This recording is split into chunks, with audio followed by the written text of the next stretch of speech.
Hello दोस्तों, computer with Manish Yadav में स्वागत है। आज होगा बीपीएससी 125 के लिए पीटी रुक्मणी प्रकाशन का 100 क्वेश्चन 1000 क्वेश्चन है। इसमें से पहले हम 201 क्वेश्चन करा दिए थे, 2 वीडियो बना के, उसको प्ले लिस्ट में जाकर देख लीजिएगा। आगे स्टार्ट करते हैं इस पीडीएफ के थ्रू। 201 नंबर तक हम बता दिए थे, तो इसीलिए अगला पीडीएफ चालू कर देते हैं। 1 सेकेंड रुक जाइए बस।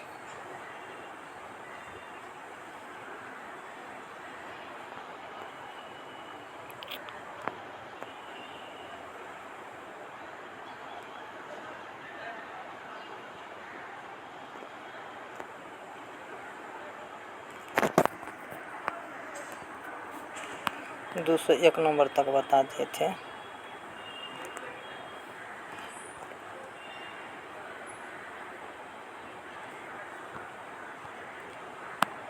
तो यहाँ तक बता दिए थे आवर्तकाल का मतलब क्या होता है, तो यहाँ तक हम बता दिए थे। इसका मतलब होता है सेकेंड ऑप्शन में है तो डी हो जाएगा। इसमें कहता है इनमें से आवाज़ किसकी आवृत्ति सबसे अधिक होती है। आवृत्ति सबसे अधिक किसका होगा, पतला किसका होगा, सबसे छोटा बच्चा का होगा। ऑप्शन ए छोटी बच्ची का आवृत्ति सबसे अधिक होगा। लड़की का आवृत्ति ज़्यादा होता है, इसीलिए छोटी बच्ची। परासर्व ध्वनि का आवृत्ति कितना होता है, तो परासर्व ध्वनि का आवृत्ति कितना है, 20,000 हर्ट्ज से ऊपर हो जाता है। ऑप्शन ए आंसर हो जाएगा परासर्व ध्वनि का। उसके बाद कोई भी ध्वनि हमें सुनाई नहीं देता है, किस कारण से सुनाई नहीं देता है, तो कंपन के कारण से। कौन से कारण से, कंपन के कारण से कोई भी ध्वनि हमें सुनाई नहीं देता। अगला निम्नलिखित कौनों में सर्वथा परास होता है, 20 हर्ट्ज से 20,000 हर्ट्ज के बीच के ध्वनि को सर्वथा परास होता है, 20 हर्ट्ज से 20,000 हर्ट्ज। असर्व ध्वनि का आवृत्ति कितने है, तो असर्व ध्वनि का आवृत्ति कितना होता है, तो 20 हर्ट्ज से कम सर्व, जिसको सुनाई नहीं देता है मानव को, तो वह असर्व 20 हर्ट्ज से कम। कंपन आयाम का एसआई मात्रा क्या था, आयाम एक प्रकार का क्या होता है, दूरी होता है, इसका एसआई मात्रा मीटर हो जाएगा। आयाम एक प्रकार का क्या है, दूरी है, तो मीटर हो जाएगा। आवृत्ति का मतलब क्या होता है, आवृत्ति प्रति सेकंड होता है। आवृत्ति क्या 1 सेकंड में, तो हो जाएगा प्रति सेकंड में हर्ट्ज। एस यानी कि 1 से अधिक हो जाएगा, तो उनमें से ऑप्शन डी हो जाएगा। उनमें से प्रति सेकंडे को कहते हैं हर्ट्ज, तो ये भी हो, एस हो ही गया, इसका मतलब फ्रैक्शनल 1 से अधिक हो जाए, ऑप्शन डी। ध्वनि की प्रबलता किस कारक पर निर्भर करती है, ध्वनि की प्रबलता, प्रबलता आयाम पर निर्भर करता है। कौन सी पर, आयाम पर निर्भर करता है। अगला ध्वनि तरंगों की प्रकृति क्या, तो ध्वनि एक बार का अनुदैर्घ्य तरंग। कौन, अनुदैर्घ्य तरंग, तो ऑप्शन बी हो जाएगा, ऑप्शन बी। मनुष्य पर परासर्व तरंग का क्या प्रभाव पड़ता है, नहीं सुनी जा सकती है, क्या होता है परासर्व तरंग 20,000 हर्ट्ज से ऊपर रहता है, वो नहीं सुनी जा सकती, ऑप्शन बी हो जाएगा, जो नहीं सुना जाता। शिकारी पक्षियों पर बाधाओं का पता लगाने हेतु चमगादड़ अथवा डॉल्फिन किस प्रघटना का उपयोग करता है, तो क्या कहता है प्रतिस्पंदों को निर्धारण, विस्पंदों का बना ध्वनि प्रकीर्णन, इनमें से 1 से अधिक हो जाए। ध्वनि का प्रकीर्णन व प्रतिध्वनि का सुनाने, ध्वनि को सुन करके भी आगे चलता है परासर्व तरंग। 212 नंबर हो जाए, उनमें से 1 से अधिक डी, ऑप्शन डी। चंद्रमा पर धरातल से दूर क्यों विस्फोट सुनाई नहीं पड़ती है, कारण क्या, तो वायुमंडल का अनुपस्थिति के कारण। वायुमंडल वहाँ पर अनुपस्थिति के कारण, जिसके कारण ध्वनि दूर तक नहीं जाता, यानी ध्वनि के माध्यम की ज़रूरत होती है, तो वायुमंडल वहाँ पर न है, जिसके कारण सुनाई नहीं देती। जब चालक विलयन विद्युत धारा प्रवाहित की जाए तब विलयन का रंग परिवर्तन, तो यह क्या संकेत करता है, तो विद्युत धारा का रासायनिक प्रभाव, विद्युत धारा के रासायनिक प्रभाव को संकेत करता है। विद्युत धारा के किस प्रभाव का उपयोग विद्युत बल्ब में किया जाता है, तो ऊष्मीय प्रभाव, विद्युत बल्ब में ऊष्मीय प्रभाव, ऊष्मा ऊर्जा को रूपांतरण हो जाता है, प्रकाश ऊर्जा। निम्नलिखित में से कौन से धातु एक विद्युत लेपन के द्वारा विद्युत चमक को बढ़ाया जाता है, तो क्रोमियम। कौन सा धातु, क्रोमियम के द्वारा विद्युत लेपन में क्रोमियम। खाद्य पदार्थों के संरक्षण के लिए लोहे के डिब्बे किस धातु का विद्युत लेपन किया जाता है, खाद्य पदार्थ संरक्षण के लिए, तो टीन धातु का संरक्षण किया जाता है, टीन हो जाएगा। इनमें से कौन सा विद्युत धारा का सुचालक है, तो लकड़ी, कागज होगा, रबर नहीं होगा, तो इनमें से कोई नहीं, ऑप्शन डी हो जाएगा। विद्युत धारा का सुचालक इसमें से कोई नहीं, तो ऑप्शन ई हो जाएगा। साइकिल के हैंडल तथा पहिए और रिम के चमकदार बनाने के लिए किस धातु विद्युत लेपन प्रयोग किया जाता है, तो क्रोमियम। अभी यह बताया, तो क्रोमियम का प्रयोग किया जाता है चमकदार के लिए। निम्नलिखित में से कौन सा घोल विद्युत का सुचालक है? तो नींबू का रस अम्लीय या क्षारीय विद्युत का सुचालक हो जाता है। तो नींबू का रस अम्लीय माध्यम है जिसके कारण सुचालक हो जाएगा, तो ये ऑप्शन हो जाएगा। विद्युत धारा क्या उत्पन्न करता है? विद्युत धारा केवल ऊष्मीय प्रभाव और चुंबकीय प्रभाव दोनों होगा। तो ऊष्मीय प्रभाव होगा, चुंबकीय प्रभाव होगा, केवल चुंबकीय नहीं। ऊष्मीय और एक से अधिक, ऑप्शन डी हो जाएगा। ऊष्मीय और चुंबकीय प्रभाव दोनों उत्पन्न करता है। इनमें से कौन सा विद्युत धारा का कुचालक है? विद्युत धारा का कुचालक कौन सा है? तो शुद्ध जल को ही कहते हैं अशुद्ध जल। शुद्ध जल विद्युत का कुचालक होता है। क्लिनिकल थर्मामीटर का तापमान रीडिंग रेंज कितना होता है? क्लिनिकल थर्मामीटर का तो 35 डिग्री सेल्सियस से 42 डिग्री सेल्सियस के बीच होता है क्लिनिकल थर्मामीटर, यानी कि डॉक्टरी वाला। बिजली मिस्त्री कहते हैं रबर के दस्ताना पहनकर क्यों काम किया जाता है? बिजली मिस्त्री तो हाथ में बिजली का झटका नहीं लगे। बिजली यानी कुचालक होता है रबर, जिसके कारण पहन के काम किया जाता है। लोहे पर पुनर्जंग से बचाने किस धातु का विद्युत किया जाता है? लोहे के पुनर्जंग से बचाने के लिए यानी कि लोहा पर ऐसा लेपन किया जाता है, तो जिंक का ऐसा लेपन लोहा और इस्पात पर जिंक के से करते हैं, तो ये जिंक हो जाए। इनमें से कौन सा विद्युत का कुचालक है? तो लोहा, तांबा, एल्युमिनियम विद्युत का सुचालक है। इनमें से कोई नहीं, ऑप्शन ई हो जाएगा। इनमें से कोई नहीं विद्युत का कुचालक।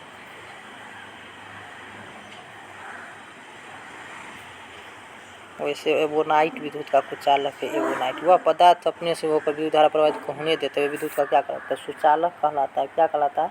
सुचालक। विद्युत के सुचालक जो विद्युत धारा प्रभावित होने से विद्युत का सुचालक कहलाता है।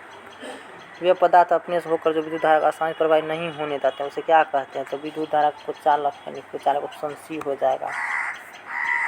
आवेश कितने प्रकार के? तो आवेश दो प्रकार के होते हैं, धन आवेश और ऋण आवेश, जो मिलीकॉन साहब ने बताए थे, प्लस और माइनस।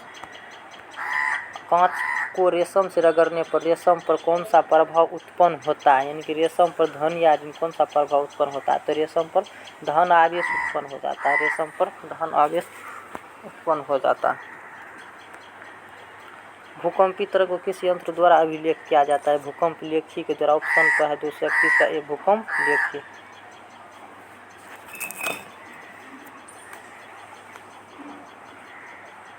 विपरीत आवेशों के बीच क्या होता है? तो आकर्षण होता है। प्लस माइनस में आकर्षण होता है, जबकि समान आवेश के बीच प्रतिकर्षण होता है। आवेश के बीच प्रतिकर्षण होता है। आकाशीय विद्युत विसर्जन को क्या कहा जाता है? आकाशीय विद्युत विसर्जन को क्या कहा जाता है? तो तरित कहा जाता है। क्या? तरित। तरित में क्या होता है? तांबा का बनाया जाता है तरित चालक। तरित बिजली की सुरक्षा के लिए क्या करना चाहिए? ऊंचे वृक्ष के नीचे तरल नहीं, खुली जगह के घुटने से नहीं, गलत। ट्रैक्टर के पास छिपना चाहिए, उपयुक्त में से क्या होगा? ट्रैक्टर के पास छिपना चाहिए, उपयुक्त में से क्या होगा? तो इसमें से एक से अधिक होगा। खुली वृक्ष के नीचे शरण लेनी चाहिए और खुली जगह घुटनों के बल यानी कि बैठकर, हाँ ये भी सही है, ये भी सही है। ट्रैक्टर के पास छिप जाना चाहिए, यानी कि एक से अधिक होगा। जब दो सही है तो एक से अधिक, दोनों ऊपर दोनों सही है। ट्रैक्टर के पास छिपना चाहिए या बैठ जाना चाहिए, ठीक है। भूकंप की तीव्रता मापने के लिए क्या क्या प्रयोग किया जाता है? तो भूकंप की तीव्रता मापने के लिए तो रिएक्टर स्केल का प्रयोग किया जाता है। रिएक्टर स्केल पर 0 से 9 तक अंकित रहता है। निम्न से किसे रगड़ने से आसानी से आवेशित नहीं किया जा सकता है? रगड़ने से तांबे के छड़ को आसानी से, इसके बदले प्लास्टिक पैमाना और ऊनी वस्त्र की अपेक्षा तांबे से आसानी से आवेशित नहीं किया जा सकता है, उसके अपेक्षा। झारखंड की एक मुख्य आपदा जिससे अधिक व्यक्ति प्रभावित होता है क्या है? तो त्वरित चालक यानी बिजली के झटका त्वरित चालक से।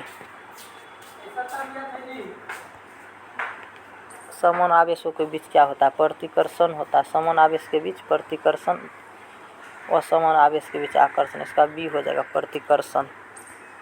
विद्यालय भवन के ऊपर त्रिशूलाकार की धातु की पट्टी लगाई क्यों? विद्युत विसर्जन से बचने के लिए, ऑप्शन बी हो जाएगा। ऑप्शन बी, विद्युत विसर्जन से बचने के लिए।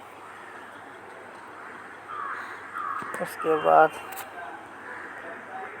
निम्नलिखित किस थर्मामीटर को किंक होती है? थर्मामीटर में किंक होती है तो क्लिनिकल थर्मामीटर को किंक होती है। क्लिनिकल थर्मामीटर में जब कांच की छड़ को रेशम से प्रेशर करते तो छड़ पर क्या आवेश होता है? छड़ पर तो धनावेशित हो जाता है। कांच को जब रेशम से रगड़ते हैं तो छड़ धनावेशित हो जाता है तथा कपड़ा ऋण आवेशित हो जाता है। ऑप्शन बी हो जाएगा।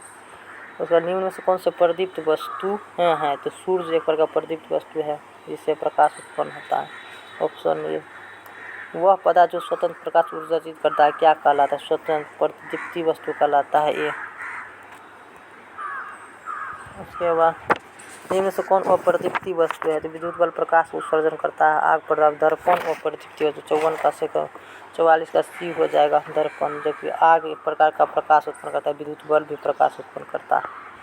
नाम सुस्पष्ट देखने के लिए 25 सेंटीमीटर होता है। क्या 25 सेंटीमीटर मानव नेत्र के लिए सुस्पष्ट देखने के लिए 25 सेंटीमीटर। अगला परावर्तन कितने प्रकार से होता है? परावर्तन कितने प्रकार से? तो 2 प्रकार से होता है परावर्तन। साइन आई बराबर साइन आई। ऑप्शन कौन बराबर परावर्तन करो, तीनों एक ही तल में रहता है। आँख में प्रवेश करना, प्रकाश किरणों को नियंत्रित करना किसके द्वारा होता है? प्रकाश को नियंत्रित करना तो आइरिस के द्वारा होता है। क्या आइरिस के द्वारा? आइरिस। समतल दर्पण से बना प्रतिबिंब होता है बराबर वास्तविक नहीं होता, आभासी होता है और सीधा होता है तो आभासी होगा। 248 के ए। श्वेत प्रकाश में कितने रंग प्राथमिक रंग है? श्वेत प्रकाश में कितने रंग प्राथमिक रंग है? तो 3 रंग प्राथमिक रंग। प्राथमिक रंग 3 होता है ना। एक होता है GBR यानी कि ग्रीन, ब्लू, रेड। गबर CM कमी याद कर लीजिएगा।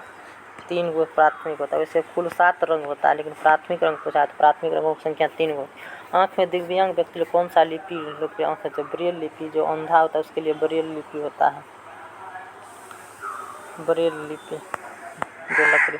किसी पृष्ठ पर पड़ने वाली प्रकाश किरण को क्या कहते हैं? पृष्ठ पर पड़ने वाले तो किसी पृष्ठ पर जब पड़ती है तो प्रकाश किरण को आपतित किरण कहते हैं। जब लौटती है तो उसे परावर्तित किरण कहते हैं। जैसे ही पृष्ठ व समतल दर्पण मान लीजिए यहाँ पर आएगी यानी कि इस पर पड़ती है तो आपतित किरण, यहाँ से लौटेगी तो परावर्तित किरण हो जाएगा। ठीक, बीच में अभिलंब होता है। किस प्रक्रिया के कारण श्वेत प्रकाश 7 रंगों में विभक्त हो जाता है? तो वर्ण विक्षेपण के कारण। विक्षेपण के कारण जैसे सूर्य से विक्षेपण के 7 रंगों में अलग अलग विक्षेपित हो जाए तो वर्ण विक्षेपण आंसर हो जाएगा। वर्ण विक्षेपण। मानव नेत्र में किस प्रकार का लेंस होता है? तो मानव नेत्र में उत्तल लेंस होता है। कौन? उत्तल लेंस। आइरिस में स्थित छोटे छिद्र को क्या कहते हैं? आइरिस में स्थित छोटे छिद्र को क्या कहते हैं? तो पुतली कहते हैं। क्या कहते हैं? आइरिस में स्थित छोटे छिद्र को पुतली कहते हैं। मानव नेत्र में रंगीन भाग को क्या कहते हैं? मानव नेत्र में रंगीन भाग को क्या कहते हैं? आइरिस या परितारिका। रंगीन यानी कि आँखों का रंग इसी पर आइरिस या परितारिका हिंदी हुआ। आपतन कोण परावर्तन कोण के बराबर होता है? सदैव होता है। सदैव होता है। आपतन कोण परावर्तन कोण के बराबर हमेशा के लिए होता है परावर्तन के नियम के अनुसार। मानव नेत्र में वस्तु का प्रतिबिंब किस भाग पर बनता है? तो रेटिना पर बनता है। कहाँ पे? रेटिना पर बनता है। वास्तविक बनता है। उल्टा। तापमान मापने के लिए कौन सा प्रयुक्त होता है? थर्मामीटर, ट्रांजिस्टर और पारा। तापमान मापने के लिए थर्मामीटर का प्रयोग किया जाता है। ऑप्शन बी हो जाएगा। हमारे सौर परिवार में कितने उपग्रह हैं? हमारे सौर परिवार में कितने ग्रह हैं? तो ग्रह की संख्या तो 8 है तो 8 है ना ऑप्शन में। पहले तो 9 गो था, प्लूटो कोई काल दिया दोनों ग्रह सर नहीं, तो कुल 8 संख्या है इसमें ना। पृथ्वी से सूर्य पृथ्वी की दूरी कितना है? 1.496 इतना करोड़ किलोमीटर होता है तो 1.496 तो ऑप्शन में है न। तो प्रकाश वर्ष में कन्वर्ट करके दिया है तो प्रकाश वर्ष में हो जाएगा 1.6 × 10⁻⁻5 प्रकाश वर्ष। अगला, पृथ्वी के सबसे निकट ग्रह कौन सा है? पृथ्वी के सबसे निकट का ग्रह कौन सा है? तो शुक्र है सबसे निकट में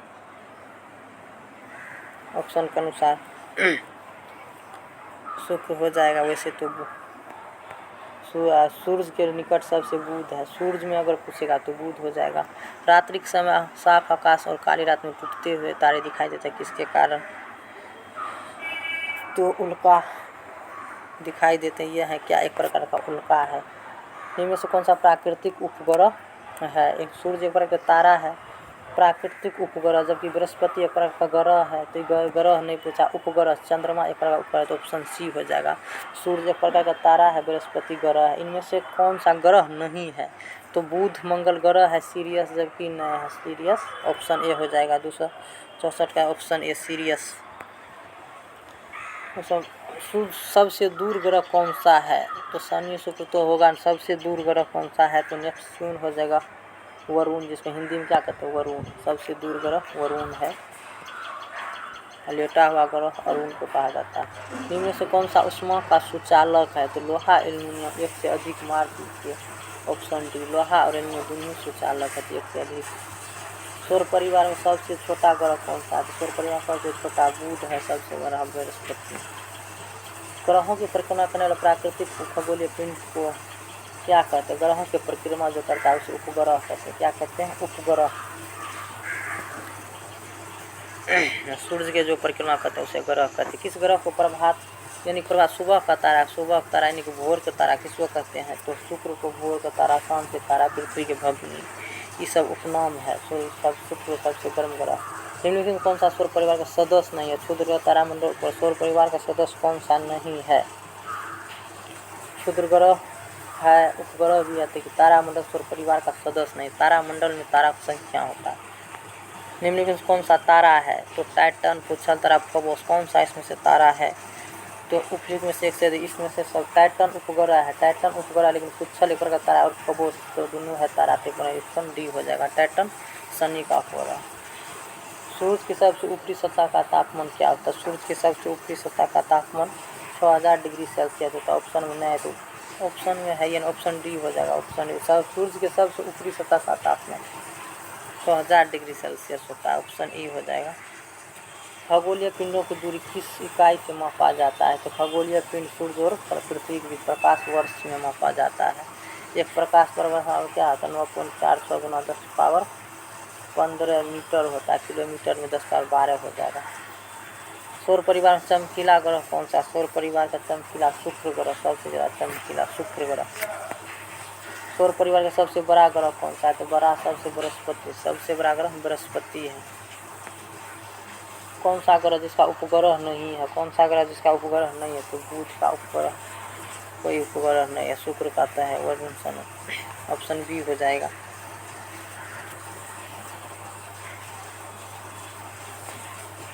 बुध और शुक्र दोनों को उपग्रह है, ऑप्शन बी। मौसम की भविष्यवाणी दूर संचार तथा सुदूर समझने में किसका उपयोग किया जाता है, मौसम की भविष्यवाणी के लिए, तो कृत्रिम उपग्रह जो मानव निर्मित है उसको जो दिया जाता है, कृत्रिम उपग्रह का प्रयोग किया जाता है। पृथ्वी का एक उपग्रह कौन सा है, तो पृथ्वी का चक्कर लगाता है चंद्रमा, वही उपग्रह हो जाएगा। किस ग्रह को लाल ग्रह कहा जाता है, किस ग्रह को लाल ग्रह कहा जाता है, तो मंगल ग्रह को लाल ग्रह कहा जाता है। कौन ग्रह, मंगल ग्रह को लाल ग्रह। जब एक चिट्ठी पर जो संचारित होता है अम्लीय, खेती जब कोई करती है तो अम्लीय मिथुनमयी कम होता है, ऑप्शन ये हो जाएगा। कौन सी गैस हरित गृह प्रभाव के लिए जिम्मेदार है, तो CO2, कार्बन मोनोऑक्साइड से क्या होगा, सबसे ज़्यादा प्रभावित CO2 कार्बन डाइऑक्साइड, जिससे तापमान वृद्धि करता है, जिसके कारण बर्फ और ग्लेशियर पिघलने लगती है। जल को प्रदूषित करने वाला पदार्थ को क्या कहा जाता है, प्रदूषक कहा जाता है। जल को प्रदूषित करने वाला पदार्थ को क्या कहा जाता है, तो प्रदूषित जल को कौन कौन करता है, प्रदूषक भी करता है और चूर्ण भी करता है, तो ऑप्शन प्रदूषक और चूर्ण शोषक ये सब प्रदूषित करता है, तो ऑप्शन डी हो जाए। वायु प्रदूषण का प्रभाव, वायु प्रदूषण से क्या होता है, भवन पर, वृक्ष पर, मनुष्य पर, इनमें सभी को वायु प्रदूषण को सब कोई इफेक्ट करता है ना, ऑप्शन डी हो जाएगा। एक से अधिक पर्यावरण को अजैविक घटक यानी कि मनुष्य तो सजीव है तो इसमें नहीं, वायु अजैविक घटक हो गया, तो पेड़ पौधे सजीव, ऑप्शन बी हो जाएगा। अजैविक घटक जैविक में हो जाता है मनुष्य का पेड़ पौधे। विश्व तापमान का प्रमुख क्या कारण, विश्व तापमान का प्रमुख कारण क्या है, नाइट्रोजन की बढ़ती मात्रा ये भी है, ऑक्सीजन की बढ़ती मात्रा, ऑक्सीजन तो बढ़ नहीं रहा लेकिन कार्बन डाइऑक्साइड की मात्रा बढ़ती है, तो दो हो गया, तो उपरोक्त में से एक से अधिक, ऑप्शन डी हो जाएगा। पौधों पर प्रभाव के लिए उत्तरदायी गैस, पौधों पर प्रभाव के लिए उत्तरदायी गैस कौन सा है, पौधों के लिए ऑक्सीजन, हाइड्रोजन और ओजोन, तो सब है ऑक्सीजन, पौधों के लिए उत्तरदायी ऑक्सीजन, ओजोन, हाइड्रोजन, इनमें से कुछ उत्तरदायी गैस है। उपयुक्त में से एक से अधिक, नाइट्रोजन भी है लेकिन हाइड्रोजन ऑक्सीजन तो है, ये पौधों ये निकलता है। इनमें से कौन सा पदार्थ प्राथमिक प्रदूषक है, तो प्राथमिक प्रदूषक कार्बन डाइऑक्साइड को माना गया, प्राथमिक प्रदूषक कार्बन डाइऑक्साइड। अम्ल वर्षा का प्रमुख अवयव, अम्ल वर्षा का प्रमुख अवयव क्या, सल्फ्यूरिक अम्ल, अम्ल वर्षा का प्रमुख अम्ल जब कौन सा हो जाएगा? सल्फ्यूरिक अम्ल H2SO4 ऑप्शन सी हो जाएगा, ऑप्शन सी। वायु कृत्रिम वर्षा का तत्व सिल्वर आयु। वायु किसका मिश्रण है? गैस का, द्रव का या ठोस का? कौन सी का मिश्रण है वायु? तो वायु गैसों का मिश्रण जिसमें से nitrogen, oxygen, carbon dioxide, monoxide का मिश्रण। वायु में नाइट्रोजन का परसेंटेज 78% होता है, 78%। वायु में ऑक्सीजन का परसेंट 20.90 लगभग 21% मार देंगे, 21%। वायु प्रदूषक का पोरेक संयुक्त क्या बनता है? तो धुंध कोहरा बनता है, धुंध कोहरा। वायुमंडल में उपस्थित गैस जलवाष्प से क्रिया करके कौन सा अम्ल बनाती है? तो सल्फ्यूरिक अम्ल और नाइट्रिक अम्ल बनाती है। कौन सी गैस रुधिर में ऑक्सीजन वाहक क्षमता को घटा देती है? तो कार्बन मोनोऑक्साइड, जिसको साइलेंट किलर कहते हैं। कार्बन मोनोऑक्साइड जल्दी ब्लड में घुल। कौन सी गैस वैश्विक उष्णीकरण का अपना योगदान देती है, यानी कि तापमान के लिए अपना योगदान देते हैं? तो इसमें से जलवाष्प, मीथेन, ये भी हो जाए, ऑप्शन डी मार्ग। Nitrous oxide, carbon monoxide, carbon dioxide. जल को बचाने का हमारा मूल मंत्र कौन सा? पुनः उपयोग, क्रम संचय, पुनः, यानी कि RRR का प्रयोग करता है। उपयोग में से एक से अधिक हो जाएगा, यानी कि RRR होता है ना, रिड्यूस, रिसाइकिल, वही हो गया। इंग्लिश का हिंदी है। वायुमंडल में के औसत तापमान निरंतर वृद्धि को क्या कहा जाता है? जब लगातार वृद्धि अगर तापमान होगा तो उसको कहते हैं विश्व उष्णीकरण, जिसके कारण हिम ग्लेशियर पिघलने लगता है। उत्तरी ध्रुव, दक्षिण ध्रुव से पानी का स्तर बढ़ जाएगा, जिसके कारण बहुत सारे देश डूब सकते हैं, जो नदी किनारे या समुद्र के किनारे बसा। जो जल उपयोग के योग्य नहीं होता उसे क्या कहते हैं? तो अपशिष्ट जल, यानी कि उपयोग के योग्य नहीं होता है तो उसको अपशिष्ट कहते हैं। यह जल है तो अपशिष्ट जल हो जाएगा। निम्न में से कौन सा अपशिष्ट जल का स्रोत नहीं है? तो गंदा नाला अपशिष्ट जल का स्रोत नहीं है, लेकिन इस सब से हर उपयोग कीचड़, यानी कि जल का प्रयोग करके जो बचता है उससे अपशिष्ट हो जाता है। लेकिन गंदा नाला तो अपशिष्ट है ही है, लेकिन स्रोत नहीं। जीवन के लिए जल पर कार्रवाई की अंतर्राष्ट्रीय दशक अवधि कौन सी है? तो 2005 से 2015, 2005 से 2015 अंतर्राष्ट्रीय दशक अवधि। जल निकाय में प्रवेश करने से पहले जल प्रदूषण को हटाने के लिए प्रक्रिया क्या किया? कौन कौन प्रक्रिया होता है? यही तो जल की सफाई होता है, जल की सफाई। इनमें से कौन सा मलजल अकार्बनिक अशुद्धि का हिस्सा है? कौन सा मलजल अकार्बनिक अशुद्धि का हिस्सा है? तो फॉस्फेट हो जाएगा, फॉस्फेट। घर, कारखाना, उद्योग और अन्य उपयोगकर्ताओं द्वारा छोड़े गए अपशिष्ट जल को क्या कहा जाता है? तो अपशिष्ट जल को सीवेज कहा जाता है, सीवेज। अपशिष्ट जल को सीवेज, जिसका उपयोग करके यानी फेंक दिया जैसे सीवेज। सीवेज में निहित निलंबित अशुद्धियों को क्या कहा जाता है? तो कीचड़, प्रदूषक, ग्रे पानी। यही यानी कि प्रदूषक एक प्रकार का और कीचड़ भी होगा, उपयुक्त में से एक से अधिक हो जाएगा। प्रदूषक ग्रे पानी भी हो गया, यानी कि अपशिष्ट जल। तो ऑप्शन डी मार दें। अपशिष्ट जल प्रबंधन की जमीन के नीचे बड़े और छोटे पाइप नेटवर्क को क्या कहा जाता है? तो सीवरेज कहा जाता है, सीवरेज नेटवर्क को सीवरेज कहा जाता है। WWTP अपशिष्ट जल उपचार संयंत्र कौन सा भाग बड़ी वस्तुओं जैसे चिथड़े, डंडे आदि का धारण करता है? तो बार स्क्रीनिंग हो जाएगा इसका आंसर, बार स्क्रीनिंग। उस स्क्रैपर का नाम जो अपशिष्ट जल को ठोस जैसे ठोस पदार्थ से निकालता है, तो असलज कहलाता। क्या कहलाता है? असलज, स्लज है। अपशिष्ट जल से तैरने योग्य कणों जैसे तेल, वसा, ग्रीस आदि को हटाने वाला उपकरण का नाम क्या है? स्कीमर, स्कीमर उसका नाम क्या है? स्कीमर। वह पेड़ कौन सा जो अत्यधिक अवशोषित करके अपशिष्ट जल उपचार करता है और वाष्प के माध्यम शुद्ध पानी का पर्यावरण में छोड़ता है? तो यूकेलिप्टस, सबसे ज़्यादा यूकेलिप्टस, जिसको जंगल की आग या ढाक कहा जाता है। निम्नलिखित में से कौन सा अपशिष्ट जल उपचार चरण है? तो वातन, निस्संदन, क्लोरीनीकरण। तो इसमें से उपयुक्त में से एक से अधिक आंसर है, तो डी हो जाएगा। निम्नलिखित कौन सा वनों को प्रभावित करता है? तापमान, जानवर, जलवायु सब प्रभावित करता है, तो ऑप्शन डी। निम्नलिखित कौन सा वन पौधा है? शीशम, बांस, नीम। वन पौधा कौन सा है? तो शीशम, बांस, नीम सब वन्य पौधा है, तो ऑप्शन डी वन में रहता है वन पौधा। पेड़ के तने के ऊपरी शाखा भाग को क्या कहा जाता है? पेड़ के तने के ऊपरी शाखा तो क्राउन कहा जाता है। क्राउन मतलब उसे होता है राजा, तो ऊपर में है तो रजे हुआ। लेकिन कौन सा एक पेड़ का नाम नहीं है? साल, सागौन, शाही पेड़ का नाम नहीं है शाही। वनों को सामान्यतः किस प्रकार के पौधे निचली परत के निर्माण करते हैं? निचली परत का निर्माण तो झाड़ियाँ करते हैं। कौन सा? झाड़ियाँ, जो छोटा आकार होता है। निम्नलिखित में सबसे छोटा जंगली जानवर कौन सा है? सबसे छोटा जंगली जानवर, सबसे छोटा जंगली जानवर कौन सा है? तो शाही हो जाएगा। सबसे छोटा जंगली जानवर शाही।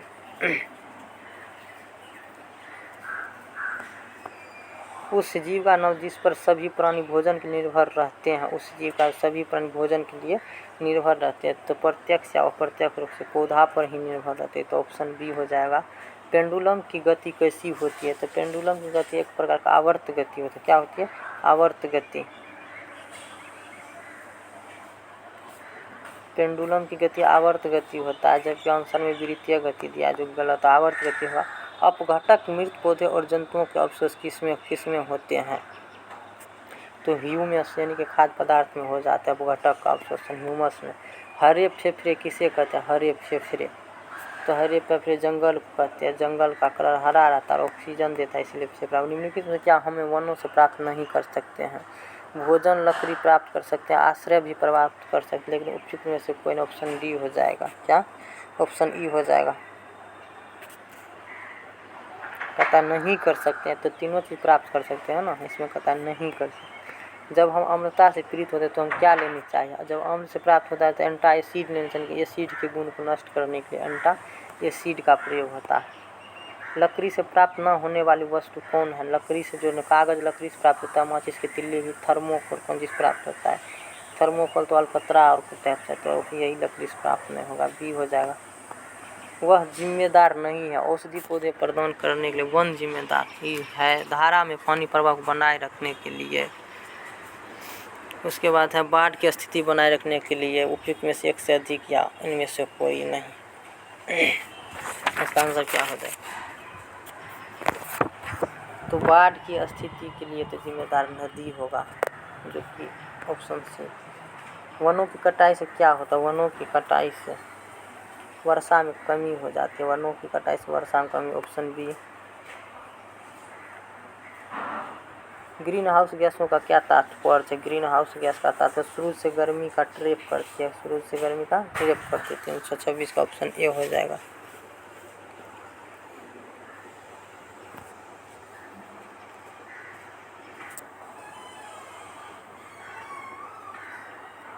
पानी निम्न में से किन रूपों में नहीं पाया जाता है?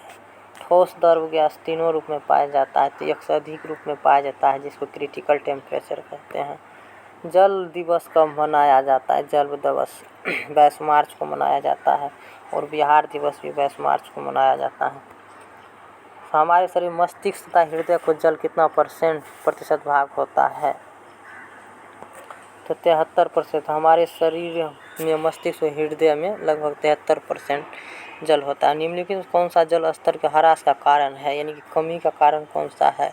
कृषि गतिविधियाँ, बढ़ती जनसंख्या, बढ़ते उद्योग, यानी कि सभी में जल का उपयोग लगातार हो रहा है, तो एक से अधिक हो जाएगा, ऑप्शन डी।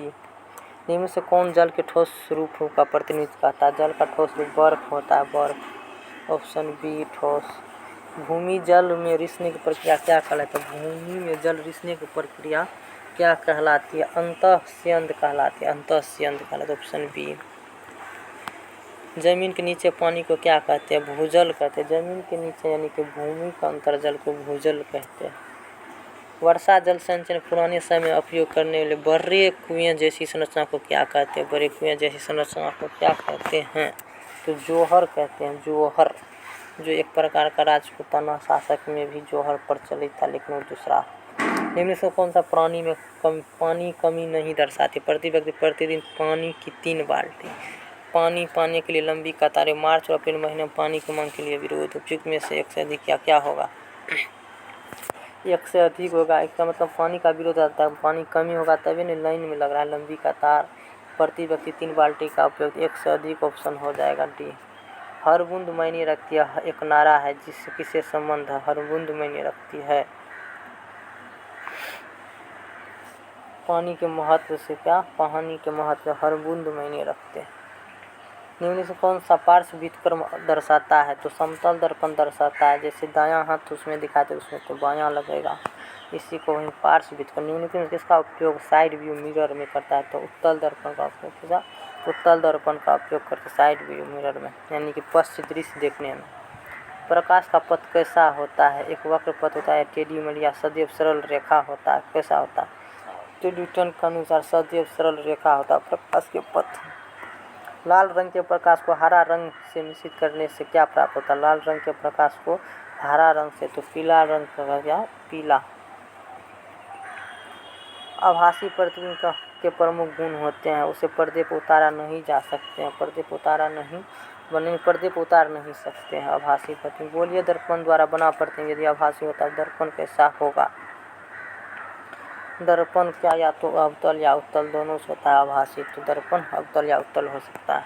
प्रकाश के विक्षेपण द्वारा प्राप्त प्रकाश रंगीन पट्टी क्या कहलाती है, स्पेक्ट्रम कहलाती है। स्पेक्ट्रम जो 7 रंगों में विक्षेपित हो जाता है इसे, तो इसको क्या कहते हैं, स्पेक्ट्रम कहते हैं, स्पेक्ट्रम। हम ये किससे उल्टा प्रतिबिंब प्राप्त कर सकते हैं, तो अवतल दर्पण और उत्तल लेंस दोनों से उल्टा प्रतिबिंब, यानी कि वास्तविक प्रतिबिंब उल्टा होता है, वास्तविक प्रतिबिंब उल्टा और आभासी प्रतिबिंब सीधा बनता है। एक उत्तल लेंस की आकृति क्या होती है, उत्तल लेंस की आकृति केंद्र में मोटा होता है, उत्तल लेंस की आकृति क्या होता है, केंद्र में मोटा होता है। जिस प्रतिबिंब को पर्दे को प्राप्त नहीं किया जा सकता तो आभासी प्रतिबिंब होगा, आभासी प्रतिबिंब। कौन सा उपकरण बैटरी का उपयोग करते हैं, बैटरी का उपकरण कौन सा उपकरण करते हैं, तो ट्रांजिस्टर टॉर्च सभी करता है, तो ऑप्शन डी हो जाएगा, option D. Transistor torch, TV remote में भी बैटरी, टॉर्च में भी बैटरी रहता है, तो एक से अधिक हो जाएगा। एक डिवाइस में सेलों की व्यवस्था किस प्रकार होती है, डिवाइस में सेलों की व्यवस्था एक के ऊपर एक रहता है। सेलों की व्यवस्था जैसे बैटरी टॉर्च से हम लगाते हैं तो ये बैटरी के ऊपर ही रहती है, एक के ऊपर एक रहता है, बैटरी के ऊपर बैटरी, सेल मतलब बैटरी। एक विद्युत परिपथ में बल्ब तभी जलता है जब स्विच किस प्रकार रखा जाता है, तो चालू स्थिति में जब रखेंगे तभी न बल्ब जलेगा, बंद स्थिति में तो नहीं रखेंगे, खुला में तो प्रभावित अंधेरा होगा। जब स्विच ऑन स्थिति में होता है विद्युत परिपथ को क्या कहता है, बंद पूर्ण खुला क्या कहते हैं। जब स्विच ऑन स्थिति में तो में से एक से अधिक, बंद कहेंगे पूर्ण कहेंगे, ऑप्शन ए और सी होगा, तो खुला तो नहीं, बंद और पूर्ण कहेंगे, एक से अधिक हो जाएगा। बिजली उपकरण का उपयोग करते समय निम्नलिखित में से कौन सी सावधानी नहीं बरतनी चाहिए, तो मेन से जुड़े बिजली बल्ब को कभी ना छुए, ये तो सही है। मुख से विद्युत आपूर्ति के साथ प्रयोग ना करें, सही है। स्विच कभी भी ऑन स्थिति में ना रखें, सही है, यानी कि एक से अधिक सही है, तो ऑप्शन डी। बल्ब में एक पतला तार होता है जिसे क्या कहता है, बल्ब में जो पतला तार होता है उसे क्या कहा जाता है, तो फिलामेंट कहा जाता है। जो टंगस्टन का बना रहता है ऐसे उसको 35 डिग्री सेल्सियस होता है उसका तापमान गलना। जब बल्ब फ्यूज हो जाता है तो विद्युत धारा परिपथ में क्या प्रभाव पड़ता है, जब बल्ब फ्यूज हो जाता है तो परिपथ में प्रभावित नहीं होता है। एक चमकता हुआ बल्ब किसके कारण गर्म हो जाता है, एक चमकता हुआ बल्ब किसके कारण गर्म हो जाता है, तो विद्युत धारा के तापीय प्रभाव के कारण गर्म हो जाता है। विद्युत धारा जब आई प्रभाव होगा तो हीट यानी ऊष्मा उत्पन्न होगा। विद्युत इस्त्री निम्न से किसका उदाहरण है, तो विद्युत धारा के तापीय प्रभाव यानी कि ताप से गर्म हो जाता है, जिसके कारण हम लोग आयरन कर लेते हैं, तो तापीय प्रभाव पर। किसी तार में उत्पन्न ऊष्मा का मात्रा निम्न से किस पर निर्भर करता है, लंबाई, पदार्थ की मोटाई या फ्रीक्वेंसी पर निर्भर करता है। एक से अधिक पदार्थ की मोटाई पर निर्भर करता है और लंबाई पर भी निर्भर करता है। ऊष्मीय प्रभाव, तो प्रत्यावर्ती विद्युत धारा के कारण इनमें से कौन सा प्रभाव नहीं होता है, यानी कि प्रत्यावर्ती मतलब एसी करंट में, तो रासायनिक प्रभाव नहीं होता। रासायनिक प्रभाव चुंबकीय प्रभाव होता है जबकि रासायनिक प्रभाव नहीं होता है। फ्यूज के स्थान पर निम्न से किसका उपयोग किया जाता है, एमसीबी का, आजकल फ्यूज की जगह एमसीबी का प्रयोग किया जाता है, मिनिएचर सर्किट बोर्ड। निम्नलिखित कौन सा विद्युत परिपथ में अत्यधिक धारा का कारण नहीं है, स्विच ऑफ स्थिति में अत्यधिक धारा का कारण नहीं है। जब किसी तार में विद्युत धारा प्रभावित होती है या कैसा व्यवहार करती है विद्युत धारा, तो यह चुंबक की तरह व्यवहार करते चुंबकीय गुण दिखाने लगता है, तो ऑप्शन बी हो जाएगा। फ्यूज तार आम तौर पर किसका बना होता है? तो टीन और शीशा का आम तौर पर बना होता है, टीन और शीशा। वाहनों द्वारा तय की गई दूरी कौन सा यंत्र? दूरी मापने के लिए ओडोमीटर, दूरी मापने के लिए ओडोमीटर, जबकि चाल मापने के लिए स्पीडोमीटर, यानी कि चाल मापने के लिए इसमें नापता है किलोमीटर प्रति घंटा में साथ, याद रखिएगा, किलोमीटर प्रति घंटा। एक बस 90 मिनट में 54 किलोमीटर की दूरी तय करती है, तो बस की गति क्या होगी? तो 54 किलोमीटर है। चाल बराबर क्या होता है? चाल बराबर दूरी बटा समय, तो 54 किलोमीटर है। इसमें आंसर में मीटर प्रति सेकेंड में देना है, तो 5/18 से भाग देने की 38 या 54 हो गया 15। ये कितना? 90 मिनट में, तो 1 सेकेंड में क्या हो जाएगा? 90 मिनट को सेकेंड में बदल देंगे इस तरह से, इसको भाग दीजिएगा, जो आंसर हो जाएगा 10 मीटर प्रति सेकेंड। किलोमीटर को पहले मीटर में 54 पर 3 ठो जीरो हो जाएगा, ठीक, ये गलत हो गया था। 54 पर यानी कि 3 जीरो 1000 से गुना कर देंगे तो मीटर में हो जाएगा। मिनट को सेकेंड में, 1 मिनट में 60 सेकेंड होता है। इसको 54 कट गया, 00 कट गया, यानी कि 10 सेकेंड हो जाएगा, 10 मीटर प्रति सेकेंड। चाल मीटर प्रति सेकेंड, पहले किलोमीटर को मीटर में बदल लेंगे, ठीक। खेल गतिविधियों के समय अंतराल को मापने के लिए उपयोग की जाने वाली डिवाइस को क्या कहा जाता है? तो स्पोर्ट घड़ी कहा जाता है। स्पोर्ट घड़ी मतलब कितना टाइम का पड़ेगा। स्पोर्ट घड़ी तुरंत रुक सकता है। किसी वस्तु गति सीधी रेखा में बदलती तो उसका क्या गति कहलाती है? एक समान या रेखीय गति क्या कहलाती है?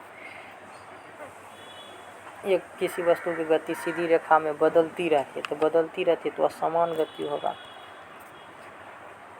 पर सबसे प्रसिद्ध आवधिक गति किसकी होती है? सरल लोलक। सबसे प्रसिद्ध आवर्धिक गति यानी कि आवर्धिक गति किसकी? सरल लोलक की। निम्न से कौन सा सूर्य द्वारा डाली गई छाया के अध्ययन पर आधारित होता है? सूर्य के द्वारा, तो सन डायल, सन मतलब होता ही है सूर्य, सन डायल। अंतरिक्ष रॉकेट की गति व्यक्त करने के लिए सबसे उपयुक्त इकाई क्या है? अंतरिक्ष में रॉकेट की गति को किलोमीटर प्रति सेकेंड, किलोमीटर जैसे प्लायन वेग होता है ना 11.2 किलोमीटर प्रति सेकेंड, तो किलोमीटर प्रति सेकेंड में अंतरिक्ष में रॉकेट की गति को व्यक्त किया जाता है। इसका आंसर बना लीजिएगा। इसका आंसर हो जाएगा 16 किलोमीटर प्रति घंटा चाल बोलता है, 16 किलोमीटर प्रति घंटा। कायिक परिवर्तन द्वारा उत्पन्न पौधे को क्या कहते हैं? कायिक परिवर्तन के द्वारा उत्पन्न पौधे को क्या कहते हैं? तो बढ़ने में कम समय लगता है। ऑप्शन बी, कायिक परिवर्तन के द्वारा बढ़ने में कम समय लगता है। पौधे कौन सा लैंगिक जनन में भाग लेता है? लैंगिक जनन पौधे कौन सा भाग? लैंगिक जनन में फूल भाग लेता है। शकरकंद में किसकी कायिक परिवर्धन होता है? शकरकंद में किसकी कायिक परिवर्धन होता है? तो जड़ की कायिक परिवर्धन होता है। आलू के पौधे की आँख क्या होती है? आलू पौधे की आँख क्या होती है? ब्रायोफिल्म पत्ती की जैसे, तो ऑप्शन सी हो जाएगा, ब्रायोफिल्म पत्ती की कली जैसे। कायिक परिवर्तन किसका एक प्रकार है? कायिक परिवर्तन अलैंगिक जनन का प्रकार है। जनन 3 प्रकार से होता है, लैंगिक, अलैंगिक जनन। दो लैंगिक और अलैंगिक 2 प्रकार का होता है। विभिन्न पुष्पों को अंडाशय में क्या कहते हैं? विभिन्न पुष्पों के अंडाशय को में क्या होता है? ये केवल एक बीजांड, अनेक बीजांड या एक से अनेक बीजांड क्या होता है? तो एक से अनेक बीजांड होता है, एक से अनेक बीजांड। ईस्ट प्रजनन किस विधि द्वारा करता है? ईस्ट का प्रजनन किस? मुकुलन विधि द्वारा। ईस्ट का प्रजनन मुकुलन विधि के द्वारा होता है। कवक में प्रजनन किसके कैसे होता है? कवक में परिवर्तन बीजाणु निर्माण स्पायरोजेनेसिस। स्पायरोगोरा किस प्रकार के अलैंगिक रूप से प्रजनन करता है? स्पायरोगोरा विखंडन के द्वारा। स्पायरोगोरा विखंडन के द्वारा प्रजनन करता है स्पायरोगोरा। फर्न में अलैंगिक प्रजनन कैसे होता है? फर्न में अलैंगिक प्रजनन बीजाणु निर्माण के द्वारा होता है, बीजाणु निर्माण के द्वारा। निम्न से किसमें नर युग्मक होता है? नर युग्मक किसमें होता है? तो परागन में। नर युग्मक परागन में होता है, परागन में। जायगोट किसमें विकसित होता है? जायगोट किसमें विकसित होता है? तो बीजांड, बीज और फल में। तो इसमें सही ऑप्शन डी। जायगोट किसमें विकसित होता है? तो ऑप्शन डी, बीजांड में, फल में भी विकसित होता है। इनमें किस पौधे को उभयलिंगी फूल कहा जाता है? जैसे सरसों, मकई और ककड़ी, इसमें से क्या हो जाए उभयलिंगी? सरसों और ककड़ी तहत उपयुक्त में से एक से अधिक इस सब उभयलिंगी है। एक से अधिक सरसों और मकड़ी, तो ऑप्शन डी हो जाएगा।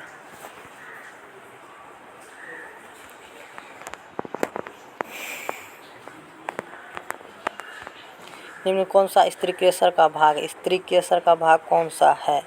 तो स्टिग्मा स्त्री केसर का भाग है। स्टिग्मा स्त्री केसर का स्टिग्मा, जबकि स्टामेन पुंकेसर भाग है। स्त्री केसर का भाग नहीं है तो एंथर या ओव्यूल, कौन सा भाग नहीं है? तो एंथर नहीं होगा, एंथर प्राप्त नहीं हो जाएगा। पुंकेसर का भाग एंथर इंग्लिश नाम दिया है। हमारे परिसंचरण तंत्र का पंपिंग अंग कौन सा है? हमारे परिसंचरण तंत्र का धमनी, हृदय, शिरा, सब धमनी और हृदय पंपिंग अंग से संबंधित। शिरा भी हो जाएगा जो सकता है, तो ऑप्शन डी। हृदय धमनी तो निश्चित है, तो ऑप्शन डी हो जाएगा। पंपिंग यानी कि रक्त को पंप। रक्त की अवस्था क्या कहलाती है? ठोस, द्रव या गैस? रक्त की अवस्था द्रव के रूप में रहता है। तरल पदार्थ एक प्रकार का द्रव होता है, तो गैस यदि द्रव हो जाएगा, ऑप्शन बी। ये पाइप की तरह होते हैं जो विशिष्ट कोशिका समूह में बने होते हैं। वे पदार्थ का परिवहन करते हैं और पौधे में दो तरफा यातायात बनाते हैं। निम्नलिखित कौन सा शर्तों पर सुविधाओं के लिए योग्य है? जाइलम या फ्लोएम? जड़, संवहनी ऊतक, क्या हो जाएगा आंसर? इसका आंसर संवहनी ऊतक में फ्लोएम होगा। जाइलम तो सीधा जड़ से ऊपर ले जाता है खनिज, लवण और जल को, जबकि फ्लोएम भोजन से, पत्ती से सभी भाग में पहुंचाया जाता है और जड़ से भी, तो फ्लोएम हो जाएगा। अब फ्लोएम एक प्रकार संवहनी ऊतक है, तो ऑप्शन बी हो जाएगा।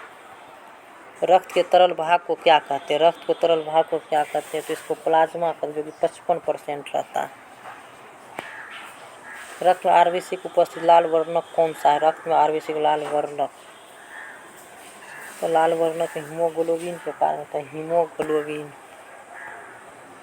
कौन सी रक्त कोशिका शरीर में प्रतिरक्षी तंत्र का महत्वपूर्ण अंग है? प्रतिरक्षी तंत्र का महत्वपूर्ण अंग है, तो WBC monocytes, neutrophils, basophil, eosinophil, इस सब का काम है यानी रक्षा करना। रक्त के थक्का जमने में मदद करने वाली प्लेटलेट्स है, कौन सा? प्लेटलेट्स रक्त की थक्का में मदद करना। मानव शरीर किस अंग में पसीने की ग्रंथि नहीं होती है? पसीने की ग्रंथि नहीं होते हैं, तो खोपड़ी में, बगल में होता है, लेकिन होंठ में नहीं होता। पसीना कभी होंठ से नहीं निकलता, तो होंठ हो जाएगा आंसर। कौन सी रक्त वाहिका ऑक्सीजन युक्त रक्त का वहन करती है? ऑक्सीजन युक्त यानी कि शुद्ध रक्त का वहन करती है, तो धमनियाँ करती है। अशुद्ध रक्त का शिरा, वेनस करती है। शिराएँ किससे मिलकर बनती है? तो कहते इसको देखिए, रक्त ऑक्सीजन एक शुद्ध, पोलोनमनी शिरा, वो धमनी भी हो जाएगा और पोलोनमनी शिरा अपवाद में है, तो ऑप्शन डी हो जाएगा। क्या? Option D.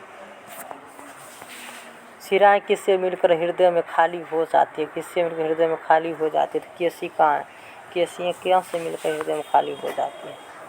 हृदय कहाँ स्थित होता है? हृदय वक्ष गुहा में स्थित होता है। कहाँ? वक्ष गुहा में स्थित होता है।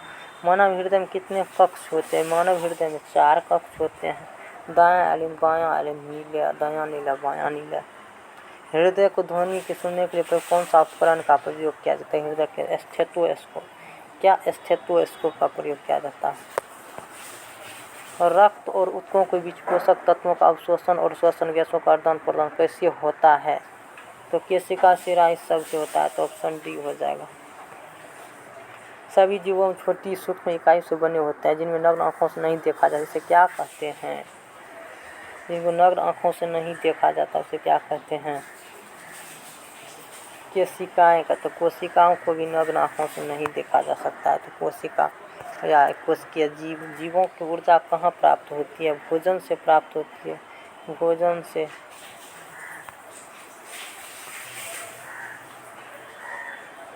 कोशिकीय श्वसन कहाँ होता है? कोशिकीय श्वसन कहाँ होता है? तो कोशिका में, नाम से स्पष्ट है, कोशिकीय श्वसन कोशिका में होता है। कोशिका में भोजन को टूटने की प्रक्रिया क्या कहलाती है?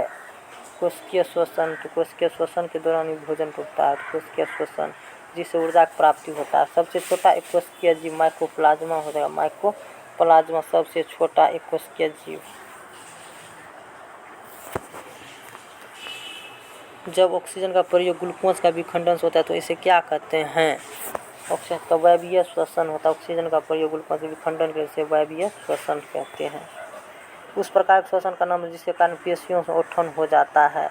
एनोडबिक श्वसन होता है। क्या? एनोडबिक श्वसन। एनोडबिक श्वसन जिसमें लैक्टिक अम्ल जम जाता है जिससे औठन महसूस होने लगता है। उस शब्द का नाम बता जिसका अर्थ शरीर में ऑक्सीजन से भरपूर वायु अंदर लेना है, क्या कहलाता है? तो सांस लेना कहलाता है। सांस लेना जिसमें ऑक्सीजन को अंदर लिया जाता है। निःश्वसन के समय कौन सी गैस बाहर निकलती है? तो नाइट्रोजन, कार्बन डाइऑक्साइड निकलती है। तो ऑप्शन क्या हो जाएगा? डी। नाइट्रोजन और कार्बन डाइऑक्साइड दोनों निकलते हैं तो एक से अधिक, ऑप्शन डी। गलफरों मछलियों की मदद किसमें होता है? गलफरे मछलियों की मदद किसमें करते हैं? तो पानी की घुली ऑक्सीजन का अवशोषित करने में करते हैं, ऑप्शन बी हो जाएगा। उसके बाद ईस्ट का उपयोग किसमें होता है? तो वाइन और बनाने में होता है। तो ईस्ट का उपयोग वाइन और बियर में भी होता है जिसमें ईस्ट फर्मेंटेशन की क्रिया होता है जिसको किण्वन बेकरी आइटम में भी होता है। तो ऑप्शन डी हो जाएगा, एक से अधिक। केचुए सांस लेती है तो त्वचा से सांस लेती है। केचुए त्वचा से सांस लेती है। मछलियाँ किस अंग से सांस लेती है? मछलियाँ किस अंग से सांस लेती है? तो गलफरे या गिल्स, इंग्लिश में रहेगा गिल्स, हिंदी में गलफर। कोशिकाओं में ऑक्सीजन का उपयोग ग्लूकोज से प्राप्त करने में होता है। कार्बन डाइऑक्साइड पानी और ऊर्जा की प्राप्ति होता है। C6H12O6 और से तो कार्बन डाइऑक्साइड। तिलचट्टे किस अंग से उपयोग करके सांस लेता है? तिलचट्टा, तो तिलचट्टे के लिए ट्रेकिया रहता है, बुकलंग्स ट्रेकिया जिसको कहते हैं। मिट्टी वह पदार्थ है जो पृथ्वी का क्या बनाती है? मिट्टी वह पदार्थ है जो पृथ्वी क्या बनाती है? सतह बनाती है, यानी कि भू पर पट्टी, सतह। निम्न से कौन सी मिट्टी का निर्माण का एक कदम है? मिट्टी का निर्माण का एक कदम कौन सा है? भूकंप या ज्वालामुखी विस्फोट। चट्टानों का अपक्षय ई भी है। ह्यूमस का वर्णन तो एक से अधिक हो जाएगा। भूकंप या ज्वालामुखी विस्फोट से मिट्टी का निर्माण। कौन सा कारक मृदा निर्माण को प्रभावित करता है? तो वनस्पति, जलवायु और शिक्षण सभी प्रभावित करता है मृदा निर्माण में। तो ऑप्शन डी। निम्न कौन सा मृदा अपरदन नहीं करती है? मृदा अपरदन नहीं कर, बाढ़ करती है, छत पर खेती उपयोग में से वनों की कटाई से मृदा अपरदन कौन नहीं करती है? तो छत पर खेती तो इससे कोई फर्क ही नहीं पड़ेगा। वन की कटाई से अपरदन होगा, यानी कि वृक्ष कटेगा तो वहाँ पे बाढ़ आने से जल्दी मतलब मृदा का अपक्षयित हो जाएगा। मृदा संक्षारण उपाय को उद्देश्य मुख्य रूप से क्या होती है? तो ऊपरी मिट्टी से। क्या? मृदा संक्षारण में ऊपरी मिट्टी से तात्पर्य है। किस मृदा में खनिज पाए जाते हैं? मृदा का अलग अलग भाग है तो मृदा बी में खनिज पाए जाते हैं। पौधों को उगाने के लिए सबसे अच्छी ऊपरी मिट्टी कौन सी है? तो दोमट मिट्टी। दोमट मिट्टी पौधों को उगाने के लिए सबसे अच्छी और ऊपरी मिट्टी एक दोमट मिट्टी। इनमें से कौन सा एक मिट्टी का प्रकार नहीं है? दोमट, चिकनी, युथ मिट्टी कोई प्रकार नहीं है। युथ मिट्टी, दोमट, चिकनी मिट्टी है। इनमें से किसमें सबसे छोटे आकार की मिट्टी का कण होता है? सबसे छोटे आकार की मिट्टी के कण सिर्फ मिट्टी में दिया है। मिट्टी वैसे बलुई मिट्टी। कपास अच्छी तरह किसमें? तो कपास अच्छी तरह किस मिट्टी में उगती है? तो कपास काली मिट्टी में उगती है। लेटेराइट में चाय और कॉफी उगती है। निम्नलिखित किसमें उचित मात्रा में ह्यूमस मौजूद रहता है? ह्यूमस उचित मात्रा में मौजूद रहता है ये क्षितिज में। ये क्षितिज ह्यूमस उचित मात्रा में मौजूद रहता है। निम्नलिखित कौन सा मृदा अपरदन को नहीं रोक सकता है? तो वनों की कटाई से मृदा अपरदन थोड़ी रुकेगा। वनों का उन्मूलन रोकना तभी ना। हमारे पेट में कौन सा अम्ल रहता है? हमारे पेट में HCl अम्ल रहता है। कौन सा? हाइड्रोक्लोरिक अम्ल रहता है, HCl। ऑप्शन ए हो जाएगा, जिसको कहते हैं म्यूरेटिक अम्ल भी कहते हैं। रेतीली मिट्टी कहाँ पाई जाती है? तो रेगिस्तान में। रेतीली मिट्टी कहाँ पाई जाती है? रेगिस्तान में पाई जाती है। उदासीनीकरण अभिक्रिया उपरांत क्या होता है? उदासीन तो लवण और जल का होता है। लवण और जल। उदासीन अम्ल, एसिड और क्षार में जैसे अम्ल और क्षार अभिक्रिया करेगा तो लवण और जल देगा, अम्ल और क्षार। चक्रवात की चेतावनी कब जारी की जाती है? चक्रवात की चेतावनी मतलब कितना घंटा पहले जारी की जाती है? तो 24 घंटा पहले चक्रवात की पहले जारी किया जाता है। 24 घंटा पहले। चक्रवात क्या हो सकते हैं? विनाशकारी। विनाशकारी तो उपयोगी कभी होगा? ऑप्शन ए होगा, विनाशकारी होते हैं चक्रवात, हमेशा के लिए विनाशकारी हो सकते हैं। वायु धाराएं कैसे उत्पन्न होती है? वायु धाराएं पृथ्वी पर असमान ताप के कारण, असमान ताप के कारण अगर ताप बढ़ेगा तो वहाँ से वायु गर्म होकर ऊपर उठेगी, जिसके कारण धाराएं उत्पन्न होंगी। हरिकेन चक्रवात का अन्य नाम क्या है? हरिकेन चक्रवात का अन्य नाम क्या है? अमेरिकी महाद्वीप में उगता है, इसीलिए अमेरिकी महाद्वीप में। बवंडर कहाँ पहुँचता है? बवंडर कहाँ पहुँचता है? आसमान से ज़मीन की ओर, यानी कि ऊपर से नीचे, आसमान से ज़मीन की ओर। बवंडर कहाँ पहुँचता है? आसमान से ज़मीन की ओर। एक हिंसक बवंडर लगभग कितनी गति होता है? हिंसक यानी खतरनाक बवंडर का गति क्या होती है? तो 300 किलोमीटर प्रति घंटा होती है हिंसक।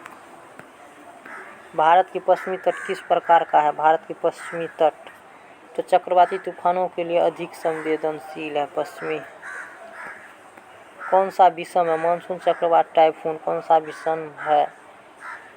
तो इस सब में मानसून भी अलग है, चक्रवात और टाइफून सभी विषम है, उनमें से एक से अधिक कोई नहीं समानता रखती है, तो विषम। आग लगने की स्थिति में फायर अलार्म आमतौर पर धुएं का पता लगा लेता है। इसकी तरह अलार्म कमरे में कहाँ रखा जाना चाहिए?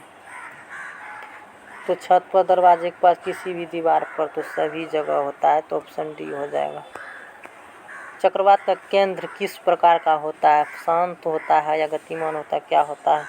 चक्रवात का केंद्र शांत होता है। क्या होता है? केंद्र लेकिन शांत होता है चक्रवात। प्रति चक्रवात में अशांत।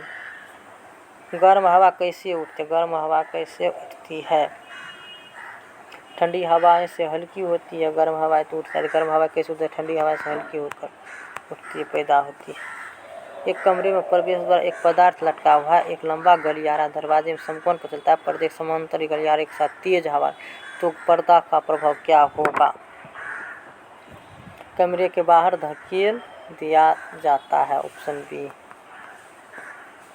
हवा गति में वृद्धि क्या करती है? हवा गति में वृद्धि क्या करती है? वायु दाब को कम करती है। वह हवा गति अगर वृद्धि होगी तो वायु दाब कम रहेगी, तो वहाँ ज़्यादा है, अधिक गति से। वायु का क्या कार्य है? वायु का कार्य क्या है?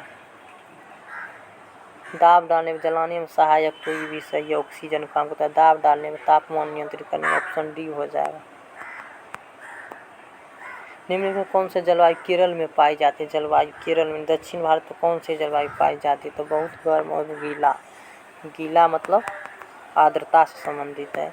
वो दिन का अधिक तापमान और आमतौर पर कब पाया जाता है? दिन का अधिक तापमान दोपहर में। दिन का अधिक तापमान जब सूर्य भी ऊपर में रहता है, दोपहर में। रेगिस्तान में रातें अधिक ठंडी क्यों लगती है? रातें तो बालू तेजी से ठंडी हो जाता है। इसके बाद किसी स्थान पर विशेष दीर्घकालिक औसत तापमान और वर्षा की वार्षिक रिपोर्ट क्या कहलाती है? जलवायु चार्ट कहलाती है। क्या कहलाते हैं? जलवायु चार्ट। मौसम के तत्व कौन है? कहते मौसम के तत्व कौन है? आर्द्रता, तापमान, वर्षा सभी है, ऑप्शन एक से अधिक हो जाएगा, ऑप्शन डी। मौसम की भविष्यवाणी से क्या मदद मिलती है? मौसम की भविष्यवाणी से खराब मौसम की तैयारी, क्या दैनिक गतिविधियों की योजना, ये सब तैयारी है, ऑप्शन डी हो जाएगा। खेती योजना बनाने में खराब मौसम की जानकारी। किस स्थान पर आर्द्रता से क्या तात्पर्य है? वायु की जलवाष्प की मात्रा, यानी कि जल की मात्रा जितना ज़्यादा होगा उसका आर्द्रता उतना अधिक होगा। पेंगुइन कहाँ रहता है? पेंगुइन चिड़िया तो ध्रुवीय क्षेत्र में रहता है, जो अंटार्कटिका में।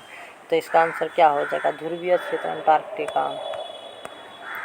भारत निम्नलिखित किस भाग में जलवायु गर्म और शुष्क होता है? गर्म और शुष्क तो राजस्थान के ऊपर होता है। 451 राजस्थान में रेतीली है, तो हो जाएगा राजस्थान। निम्न से कौन सा पेंगुइन के लिए गलत है? वे एक साथ घूमते, वे तैर नहीं सकते, उनके पास झिल्लीदार पैर होते हैं। पेंगुइन के लिए झिल्लीदार पैर होते, क्या हो जाएगा आंसर इसका? तो वे तैर नहीं सकती हैं, यही गलत है, जबकि वो तैर सकता है, ये सब गलत है। आमतौर पर रात्रिचर, बड़े गड्ढे पर कम पसीना, पानी के संचरण के लिए तंत्र आदि जानवरों का अनुकूलन विशेषता क्या होती है? रेगिस्तानी क्षेत्र में। ये सब विशेषता कहाँ पाई जाती है? तो रेगिस्तानी क्षेत्र में।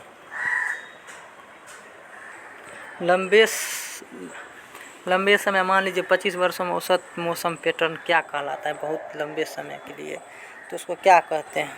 तो जलवायु कहते हैं। जब लंबा समय होता है तो जलवायु।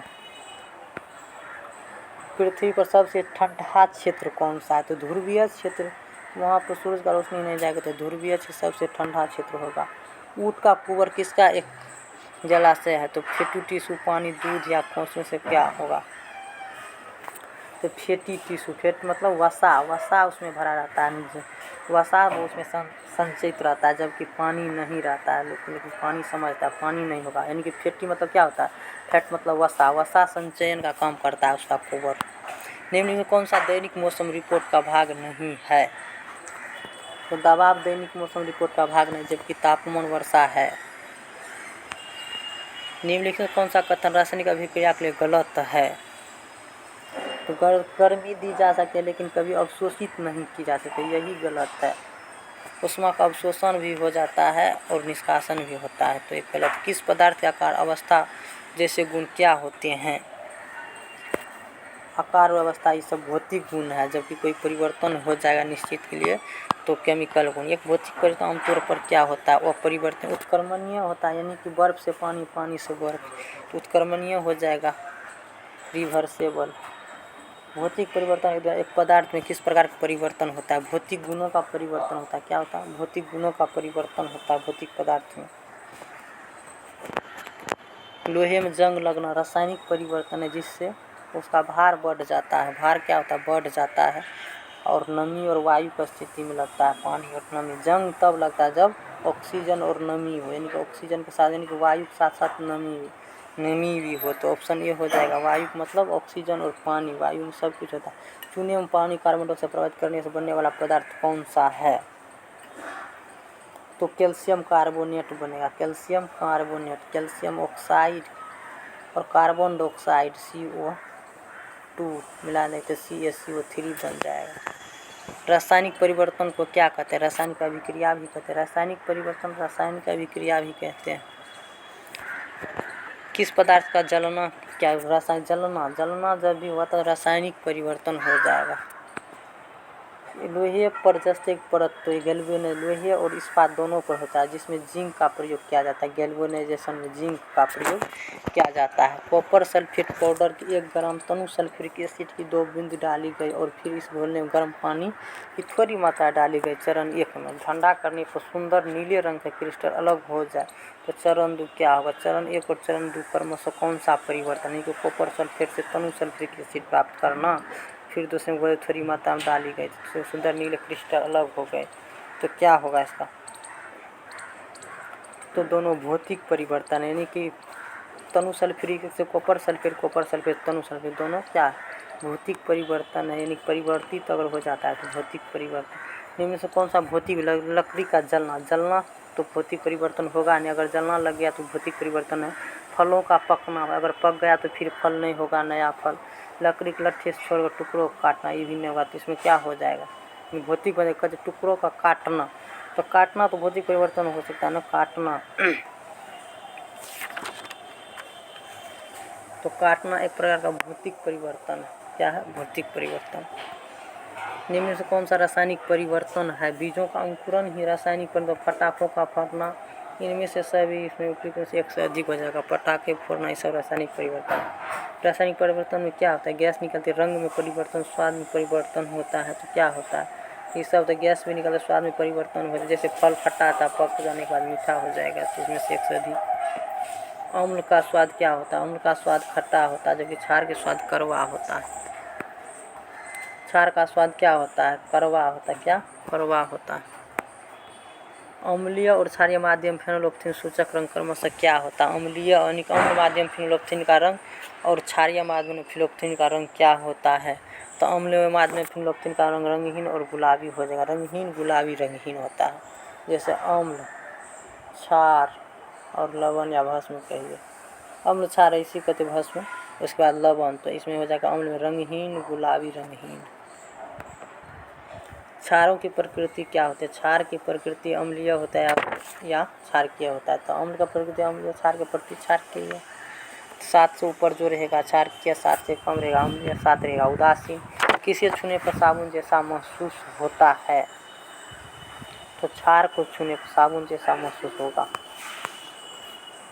निम्नलिखित में कौन सा एक प्राकृतिक संकेत है? प्राकृतिक संकेत लिटमस, हल्दी, ये सब प्राकृतिक संकेत है, तो ऑप्शन 1 से अधिक हो जाएगा। लिटमस और हल्दी एक प्रकार का प्राकृतिक संकेत है। अम्ल और क्षार के लिए सबसे अधिक इस्तेमाल होने वाला प्राकृतिक संकेत कौन सा है? तो चुकंदर, हल्दी, लिटमस सभी उपयोग होता है, इनमें से एक से अधिक। जल में अम्ल का विलयन बनाने से सही तरीका क्या है? जल में अम्ल मिलाना, जल में अम्ल में नहीं, जल में अम्ल मिलाना। अगर अम्ल में जल मिलाएंगे तो आग पकड़ लेगा। निम्नलिखित में कौन सा मूल प्रकृति यानी कि यौगिक है? नींबू का पानी, बेकिंग सोडा, नीला तोता, एक से अधिक क्या होगा? तो नीला तोता CuSO4 5H2O, बेकिंग सोडा कहते मूल प्रकृति का यौगिक कहते हैं नीला तोता, प्रकृति का यौगिक। इसका सूत्र होगा CuSO4 5H2O। लिटमस किससे निकाला जाता है? लाइकेन से। लिटमस लाइकेन से प्राप्त किया जाता है। लाइकेन में बैंगनी रंग का होता है। उदासीन में कैल्शियम हाइड्रोक्साइड किस में पाया जाता है? विंडो क्लीनर, साबुन में, लाइम वाटर में। इसमें किस में पाया जाता है? लाइम वाटर में। किसे रंगहीन विलय में सूचक मिलान से कोई परिवर्तन नहीं होता? विलयन की प्रति कैसी होती है? तो अम्लीय होगी, अम्लीय, क्षारीय और उदासीन। अम्लीय और उदासीन में रंग उसका कोई परिवर्तन नहीं होता है, यानी कि रंगहीन गुलाबी रंगहीन याद रखिए। अम्ल में क्या होता है? अम्ल में रंगहीन होता है, उसके बाद क्षार में गुलाबी, फिर रंगहीन। तो अम्ल में इसका आंसर हो जाएगा अम्लीय और उदासीन में रंगहीन होता है। उदासीनीकरण भौतिक प्रक्रिया है। उदासीनीकरण अभिक्रिया किस प्रकार का अभिक्रिया है? भौतिक और उत्क्रमण या रासायनिक और उत्पन्न, रासायनिक और उत्पन्न। उदासीनीकरण उनमें से एक से अधिक भौतिक हो सकता है, रासायनिक भी हो सकता है। जब सिरके घोल के एक बूंद लिटमस पेपर पर डालिए तो क्या होता है? लिटमस पेपर पर सिरके के घोल एसिटिक लेकिन लाल हो जाएगा, अम्ल लाल कर देता है। नल का पानी क्या होता है? नल का पानी जो होता है क्या होता है? नल का पानी कुछ भी हो सकता है, क्षारीय, उदासीन या स्रोत पर निर्भर करता है कैसन है पानी। तो डी हो जाएगा। यह एक औषधीय पौधा है। कौन सा औषधीय? तुलसी एक प्रकार औषधीय पौधा है। कौन? तुलसी। उसके बाद पुदीना, अजवाइन भी औषधीय पौधा है। तो एक में से डी, जबकि पुदीना नहीं जानते हैं क्या है, लेकिन दो है।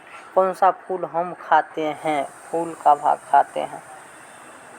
कचनार, केला का भी भाग, फूल एक भाग, ढोल। इसमें से ऑप्शन डी है और डी आंसर हो जाएगा। पत्तियों भोजन निर्मित करती है। पत्ती जो भोजन निर्मित करती है किससे निर्मित करती है? कार्बन डाइऑक्साइड की उपस्थिति में जल और क्लोरोफाइल तीनों की उपस्थिति रहेगा तभी भोजन निर्मित होगा। तो ऑप्शन डी हो जाएगा। भट्ठा और भट्टी जिसका उपयोग किसमें किया जाता है? भट्टी का प्रयोग किसमें किया जाता है? तो मिट्टी बर्तन में, पशुओं को जलाने में, भोजन पकाने में। इसमें से सभी में किया जाता है, एक से अधिक। मिट्टी के बर्तन किसके द्वारा बनाए जाते हैं? मिट्टी का बर्तन किसके द्वारा बनाए जाते हैं?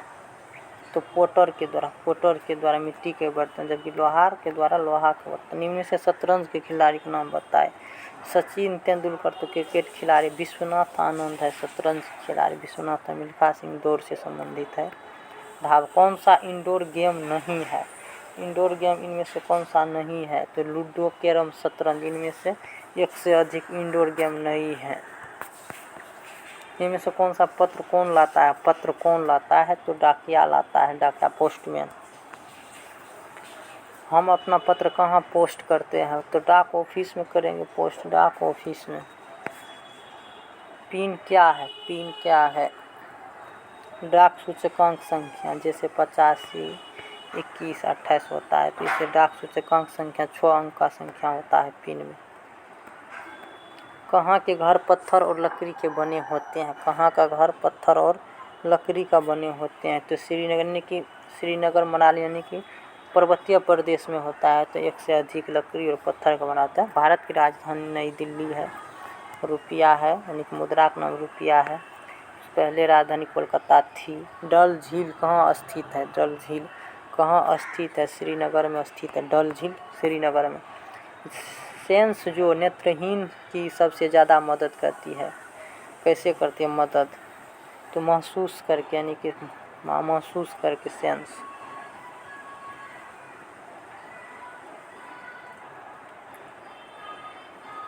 Thank you for watching.